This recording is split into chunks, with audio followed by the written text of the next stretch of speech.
We're standing in Greenwood Cemetery in Brooklyn looking at an enormous marble sculpture called Civic Virtue. This nude young man holding a sword over his shoulder, and then this complex sculptural group below. But this is only a fragment of what this sculpture originally included. This was an enormous work of art that was commissioned by the mayor of the city of New York in 1909, and it represents civic virtue. The female figures below represent vice, and so civic virtue is triumphing over civic vice. So we're not talking about real people. These are personifications. These are ideas that are being articulated through human form. And that was an approach that was very common in art history going way back to the Renaissance. This seems to be very much a part of the Beaux-Arts style that looked back to the Baroque, that looked back to the Renaissance, that looked back to ancient Greece and Rome and tried to bring that into the modern world. MacMonnies, the sculptor, trained in France and used this allegorical personification of abstract ideas that was quite commonplace. The problem was by the time he finished, the approach was no longer so commonplace. So by the time this was open to the public, modern art had happened. Cubism existed. People were thinking about art in very different ways. Except that the response to this monument had little to do with modern art. The response to this monument had to do with the passage of the 19th Amendment in 1919, which gave women the right to vote. And therein lied one of the significant problems that this sculpture encountered. Women who had been politically active argued that the figure of the man was stomping on the women's necks. And when we look closely, we see that is not the case. So that was a kind of political hyperbole. In 1922, those who had worked hard on behalf of women's suffrage argued that ideally a man should be shown side by side with women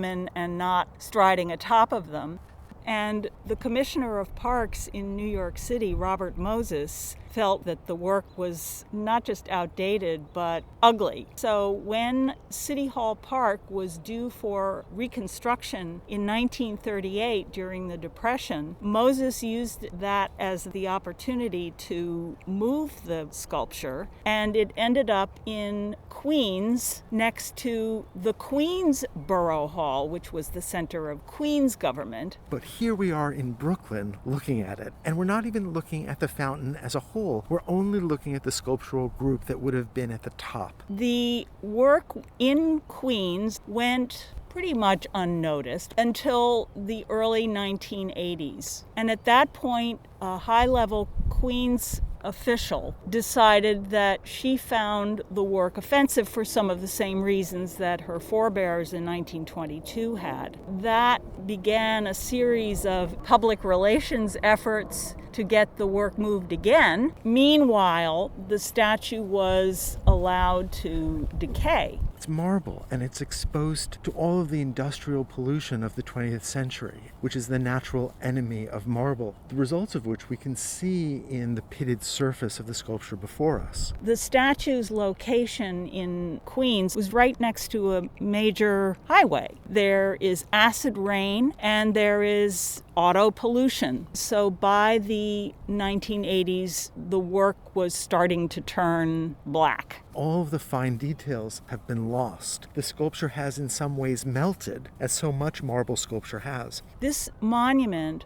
belongs to the city of New York, which accepted the monument as part of its permanent collection. By charter mandate, the city is responsible for taking care of the monument, and that became a problem. If the constituency and the neighborhood don't care and don't call for conservation, the politicians who would have had to shell out a lot of money were less motivated to do that, so the situation cascaded. So the sculpture is still part of the city's collection, but the sculptural group is on long-term loan to Greenwood Cemetery, who has taken on its maintenance. Greenwood Cemetery Cemetery has in effect become and embraced the role of steward of some of the city outdoor sculptures. Originally, the artist had intended this subject, civic virtue, to be a heroic representation of good government over corruption. And so the sculpture is a product of the progressive era. It's part of the City Beautiful movement. This progressive era was a moment where there was a lot of concern about cleaning up city government, and the City Beautiful movement was an effort to, on the one hand, make cities look better, which meant make them look more like Paris, Rome, Vienna, and London, with their wide streets and their clipped trees and their use of sculpture as accents. It was also meant to represent well-functioning government. Politics in New York in the first decades of the 20th century are completely intertwined with the politics of immigration. And art was seen as a way of educating, of ennobling the citizens of the city. Becoming an American meant dispensing to some degree with the culture and outlook of the countries from which those people came. And those people very much wanted to do that in many cases.